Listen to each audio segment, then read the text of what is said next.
नमस्कार दोस्तों, मैं सीमा चौरसिया आपका स्वागत करती हूँ अपने यूट्यूब चैनल पे। और बहुत अच्छा ये उलारा गिल लेकर आई हूँ। अच्छा लगे तो लाइक सब्सक्राइब जरूर करिए, आप लोग शेयर करिए, सपोर्ट करिए और फुल वॉच करके जरूर देखिएगा आप लोग। और हमारा वीडियो सुबह 9 बजे जाता है। आप लोग ऐसे ही प्यार दुलार बनाए रखें। गीत अच्छा लगे तो प्यारा सा कमेंट जरूर कीजिएगा आप लोग। रोनो झनो बाजय बजनवा हो, ननदी नाचै अंगनवा। रोनो झनो बाजय बजनवा हो, ननदी नाचै अंगनवा।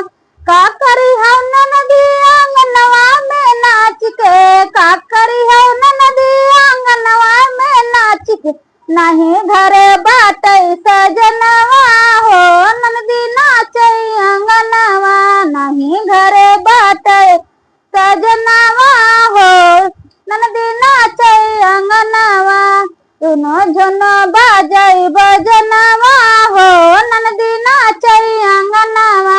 रुनो झनो बाजै बजनवा हो, ननदी नाचै अंगनवा।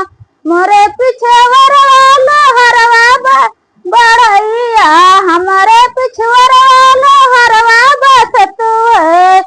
अरे गढ़ देते लोहे के कंगनवा हो, ननदी नाचै अंगनवा। गढ़ देते लोहे के कंगनवा हो, ननदी नाचै अंगनवा।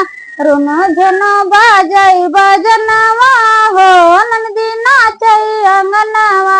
रुनो झनो बाजै बजनवा हो, ननदी नाचै अंगनवा।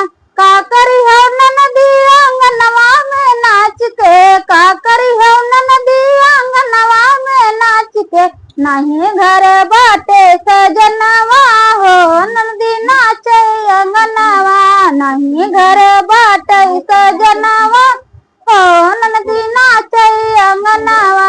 मोरे पीछे वरवा सुंदरवा बसतु है, मोरे पीछे वरवा सुंदरवा बसतु है। गढ़ देते सन के कंगनवा हो, ननदी नाचै अंगनवा। गढ़ देते सन के कंगनवा हो, ननदी नाचै अंगनवा। रुनो झनो बाजै बजनवा हो, ननदी नाचै अंगनवा। रुनो झनो बाजै बजनवा हो, ननदी नाचै अंगनवा। पहिनाव न ननदी मोरी सोने का कंगनवा, पहिनाव न ननदी मोरी सोने का कंगनवा। अरे नाचो तो हमरे अंगनवा हो, ननदी नाचै अंगनवा।